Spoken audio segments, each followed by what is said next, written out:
का रे?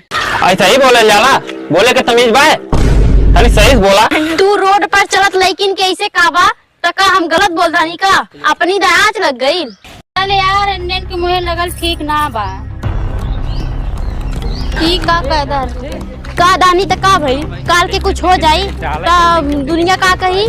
पागल बाड़ू का यार, लड़का तो पागल होगा करे ना, तो समझदार बाड़ू ना यार, ऐसा बात कुछ ना बा। हमनी सन लड़की बानी, हमनी के दुनिया बदनाम करी। ओहनी सन लड़का बड़ा, ओहने के केहू ना कुछ कही। अगर ओहनी के माई बहन के ऐसे ही केहू कुछ कही तो ओहनी के कैसे का रे? तो के ना लौकत बा का?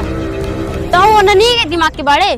वाह, किसी शायर ने क्या खूब कहा है, महको तो ऐसे महको बहारों को होश आ जाए। हे भगवान, कुछ ऐसा करो रोड पर चलने वाली लड़कियों को होश आ जाए।